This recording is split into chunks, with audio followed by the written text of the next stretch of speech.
She didn't plan to wake up that morning. She had already written the note, folded it, placed it next to her phone. Her eyes were swollen from crying, but no one knew. To the world, she looked fine. She smiled at work. She replied with emojis in the group chat. She said, "I'm okay," even when everything inside her was screaming for someone to notice she wasn't. Her name was Tara. She was and she believed her life was over.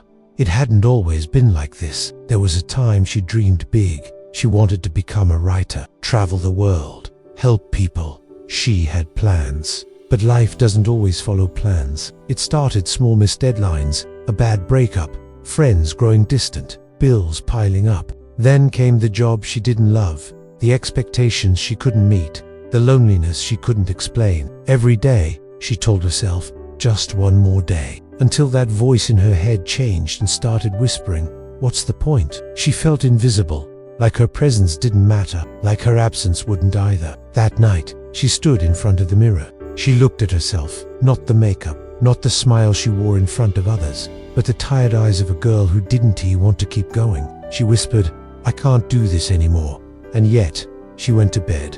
The note was still on the table, but her eyes were too tired to cry anymore. The next morning, she woke up to a message from a number she didn't recognize. It read, "Hey, I know we haven't spoken in a long time, but I had this random thought about you today, and I just wanted to say, I always admired your strength. Hope you're doing okay." It was from an old classmate, someone she barely spoke to in college. Just a random message, a few words, but it stopped her. In that one moment, her hand froze. She stared at the screen. "Admired your strength." She didn't feel strong. She hadn't felt strong in months. But somehow, someone remembered her like that. And for the first time in weeks, she cried again. But this time, not from pain. From the smallest flicker of hope. She picked up her phone and replied, "Thank you. You have no idea how much I needed this today." They chatted for a while. Just light talk. But something changed. That message didn't erase her pain. It didn't fix everything, but it reminded her someone sees me. That moment led to another. She called her mom that evening, just to say hi. Her mom was surprised she hadn't called in days. They talked, laughed, cried a little. That night, Tara didn't stare at the ceiling. She stared at her phone, reading that message again and again. Over the next few days, she started taking small steps. She began journaling just a few lines every morning. She wrote what she felt. No filters, no masks, just truth. It hurt, but it helped. She went out for a walk, just around the block. The sun felt warmer than she remembered. A stranger smiled at her. She smiled back. She didn't tell anyone what she had been through. Not yet, but something inside her had shifted. The idea that maybe, just maybe, life wasn't over. She started writing again. Not for money, not for anyone, just for herself. Her words weren't perfect, but they were hers. Honest, raw, real.